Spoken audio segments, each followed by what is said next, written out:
Hello everyone, स्वागत है आप सभी का जेन्युइन क्लासेस में। सभी साथियों को नमस्कार। बीएड बीएसटीसी सेशन 2025 यानी दोस्तों जिस सेशन में आपका एडमिशन हो चुका है, 2026 के फॉर्म अभी निकले हैं। मैं बात कर रहा हूं 2025 यानी लास्ट वाले सेशन की बात कर रहा हूं। तो जिन्होंने बीएड और बीएसटीसी 2025 सेशन में एडमिशन ले लिया है, तो दोस्तों आपकी पूरी फीस वापस हो सकती है। तो आपकी जो भी फीस लगी है 20,000 25,000, वो पूरी वापस कैसे होगी, इसकी क्या प्रक्रिया है, तो संपूर्ण जानकारी मैं आपको बताने वाला हूं। लास्ट तक वीडियो में बने रहें, ठीक है। तो यहां पर दोस्तों अगर आपने बीएड में एडमिशन लिया है, आप बीएड फर्स्ट ईयर में हैं, सेकेंड ईयर में हैं, आप बीएसटीसी फर्स्ट ईयर में हैं, सेकेंड ईयर में हैं, और आप एससी कैटेगरी के हैं, एसटी कैटेगरी के हैं या अन्य कैटेगरी के हैं, तो भी आपको दोस्तों फीस वापस होगी। तो इसकी पूरी जानकारी मैं इस वीडियो में बताने वाला हूं। लास्ट तक आप लोग वीडियो में बने रहें। तो यहां पर दोस्तों मैं बात कर रहा हूं राजस्थान सरकार सामाजिक न्याय एवं अधिकारिता विभाग। ये दोस्तों समाज कल्याण विभाग की बात कर रहा हूं, और समाज कल्याण विभाग के द्वारा सामाजिक न्याय अधिकारिता विभाग के द्वारा हर साल आपको समाज कल्याण स्कॉलरशिप मिलती है, छात्रवृत्ति मिलती है। और इस छात्रवृत्ति का लाभ जो भी साथी मान्यता प्राप्त कॉलेज में पढ़ रहे हैं वो यहाँ पर लेते हैं, ठीक है ना। चाहे आप कोई से भी कोर्स में हो, चाहे आप मेडिकल कोर्स में हो या नॉन मेडिकल कोर्स में हो, आप बीए बीएससी बीकॉम या दोस्तों बीएड बीएसटीसी किसी भी कोर्स में हो, इंजीनियरिंग कोर्स में हो, ठीक है ना, आप किसी भी यहाँ पर पाठ्यक्रम में हो, आपको ये स्कॉलरशिप मिलेगी और आपकी पूरी फीस वापस होगी। कुछ शर्तें रहती हैं, कुछ यहाँ पर प्रावधान रहते हैं जो आपको समझने हैं। तो यहां पर हम सबसे पहले बात करते हैं कि इसके फॉर्म कब से स्टार्ट हो रहे हैं। पहली बात तो शैक्षणिक सत्र 25-26 वालों की मैं बात कर रहा हूं। राजस्थान राज्य के मूल निवासी के लिए विभाग द्वारा संचालित विभिन्न छात्रवृत्ति योजनाओं में अनुसूचित जाति, अनुसूचित जनजाति, अति पिछड़ा वर्ग, अन्य पिछड़ा वर्ग, आर्थिक पिछड़ा वर्ग, मुख्यमंत्री सर्वजन उच्च शिक्षा उत्तर मैट्रिक छात्रवृत्ति योजना, ठीक है ना, इसकी मैं बात कर रहा हूं। मेरे प्यारे साथियों, स्कॉलरशिप और ये सारी जानकारी मैं आपको देने वाला हूं कि फॉर्म कब से शुरू हो रहे हैं। तो उत्तर मैट्रिक छात्रवृत्ति जो योजना है, उत्तर मैट्रिक छात्रवृत्ति हेतु राजकीय एवं निजी मान्यता प्राप्त शिक्षण संस्थान में अध्ययनरत विद्यार्थियों से ऑनलाइन आवेदन आमंत्रित किए जाने हेतु पोर्टल प्रारंभ करने की तिथि है। तो 11 दिसंबर 2025 से आपके जो फॉर्म हैं ये यहाँ पर दोस्तों शुरू हो रहे हैं। कब तक फॉर्म भरे जाएंगे, तो उत्तर मैट्रिक छात्रवृत्ति हेतु राजकीय निजी मान्यता प्राप्त शिक्षण संस्थान में अध्ययनरत विद्यार्थियों से ऑनलाइन आवेदन जो आमंत्रित करने की जो अंतिम तिथि है वो 31 जनवरी, यानी आपके समाज कल्याण के फॉर्म शुरू हो रहे हैं 11 दिसंबर 2025 से, और यहां पर लास्ट डेट है आपकी 31 जनवरी 2026। 31 जनवरी 2026 आपकी यहां पर लास्ट डेट रहेगी, ठीक है ना, याद रखना है। तो यहां पर दोस्तों अगर हम आय सीमा की बात करें कि भाई कितनी आपके परिवार की वार्षिक आय होनी चाहिए, इससे ज्यादा होगी तो आपको स्कॉलरशिप का लाभ नहीं मिलेगा।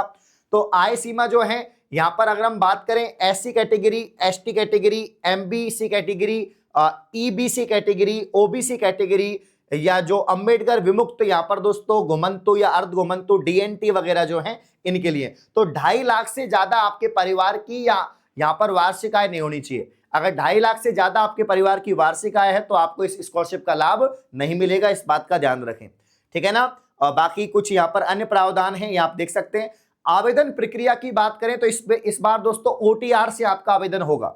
ये अपडेट भी यहाँ पर आई है, अपडेट मैं आपको दिखा देता हूं, आप देख सकते हैं आज के न्यूज़पेपर की अपडेट है कि छात्रवृत्ति के लिए अब 1 टाइम रजिस्ट्रेशन करना होगा। 1 टाइम मतलब ओटीआर करना यहाँ पर अनिवार्य है। जैसे हम कंपटीशन एग्जाम का फॉर्म लगाते हैं, कर्मचारी चयन बोर्ड का, आरपीएससी का, तो उसके लिए अपन को ओटीआर करना पड़ता है, 1 टाइम रजिस्ट्रेशन करना पड़ता है ना। तो यहाँ पर भी आपको छात्रवृत्ति का भी फॉर्म आप लगा रहे हैं, चाहे फर्स्ट ईयर में हो सेकंड ईयर में हो, तो अब आपको ओटीआर करना पड़ेगा। यानी साथियों प्रतियोगी परीक्षाओं की तर्ज पर, मैंने कहा ना प्रतियोगी परीक्षाओं की तर्ज पर छात्रवृत्ति के लिए भी अब 1 टाइम रजिस्ट्रेशन अनिवार्य कर दिया है।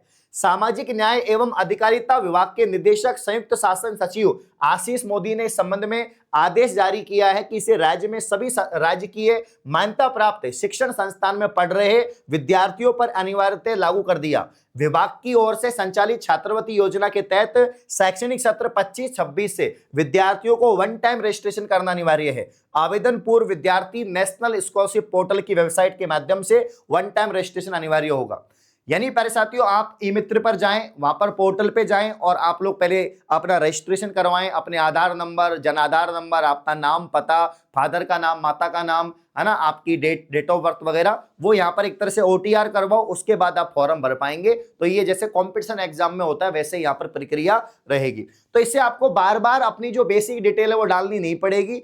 एक बार आप डाल देंगे, एक बार OTR करवा लेंगे तो फिर आपको बस सिर्फ अपडेट करना पड़ेगा, ज्यादा आपको समस्या आगे नहीं होगी। इसलिए इन्होंने किया है ऐसा कि भाई आगे समस्या ना हो, इसलिए। ठीक है ना। तो ये आपको जो है यहाँ पर ये प्रक्रिया करनी है। तो अगर आप जैसे SC कैटेगरी के हैं, ST के हैं, OBC के हैं, तो आप बिल्कुल, आपको समाज कल्याण की स्कॉलरशिप मिलेगी। आपके परिवार की आय 2.5 लाख से ज्यादा नहीं होनी चाहिए, तो आपकी BSTC BEd की पूरी फीस यहाँ पर वापस हो जाएगी भाई। ठीक है ना। तो ये सारी जानकारी यहाँ पर दे रखी है, कौन कौन से डॉक्यूमेंट चाहिए। बैंक का विवरण चाहिए होगा भाई, बैंक का विवरण, क्योंकि बैंक में तो स्कॉलरशिप आएगी। आपका खुद का बैंक अकाउंट होना चाहिए, SBI का होना चाहिए, है ना। यहाँ पर देखो, विद्यार्थी का बैंक खाता आधार डिटेट होना चाहिए, मतलब कि आधार कार्ड से लिंक्ड होना चाहिए, है ना। यहाँ पर दोस्तों KYC होनी चाहिए उसकी, तभी जाके मान्य होगा सारी चीजें। बाकी यहाँ पर दे रखा है कि भाई इसमें विद्यार्थी का आधारभूत सूचना, आय वितरण, इसमें नाम, जाति, लिंग, आयु, पिता का नाम, माता का नाम, धर्म, बैंक खाता, मोबाइल नंबर, ये सारी जानकारी इसमें मांगेंगे। तो ये आप ई मित्र से फॉर्म लगाना, ठीक है ना, सारी चीजें आपकी हो जाएंगी। तो बैंक का विवरण देना पड़ेगा, शिक्षण संस्थान, पाठ्यक्रम का चयन, वो सारी चीजें उसमें हो जाएगी। विद्यार्थी की बायोमेट्रिक उपस्थिति, भाई आपको जिस भी संस्थान में आप पढ़ रहे हैं, जिस भी कॉलेज में आप रेगुलर पढ़ रहे हैं, तो ही आपको स्कॉलरशिप मिलेगी। अगर आप प्राइवेट पढ़ रहे हैं तो आपको नहीं मिलेगी, है ना। आपकी 75 अटेंडेंस होनी चाहिए बायोमेट्रिक, तभी आपको इस स्कॉलरशिप का लाभ मिलेगा, याद रखना। तो शिक्षण संस्थान पोर्टल का प्रदर्शन वगैरह सारी चीजें यहां पर दे रखी हैं। ठीक है ना। तो ये पूरा नोटिस मैं टेलीग्राम पे डाल दूंगा, जेन्युइन क्लासेस के टेलीग्राम पे। कौन सा टेलीग्राम है मैं आपको बता देता हूं। तो ये जेन्युइन क्लासेस का अपना टेलीग्राम है, यहां पर इस PDF को मैं डाल दूंगा, यहां से आप लोग इसको डिटेल में देख सकते हैं। तो BEd BSTC वाले जो लास्ट सेशन के हैं उनकी पूरी फीस यहां पर वापस हो जाएगी। आपकी परिवार की 2.5 लाख से ज्यादा नहीं होनी चाहिए, और आप SC ST EBC इन या OBC इन कैटेगरी के होने चाहिए। ठीक है ना। अब यहां पर दोस्तों जो नए 2026 के लिए आप तैयारी कर रहे हैं BSTC और PTT की, तो राजस्थान का नंबर 1 संस्थान जेन्युइन क्लासेज, यहां से आप बैच परचेज कर सकते हैं, क्योंकि BSTC 2026 के फॉर्म आ चुके हैं, PTT के आ जाएंगे, एग्जाम भी जल्द होगी, और इसका संपूर्ण लाइव बैच आपको जेन्युइन क्लासेज ऐप पर मिल जाएगा। तो इस प्रकार की और अपडेट पाने के लिए आप चैनल को सब्सक्राइब करें। धन्यवाद, शुक्रिया।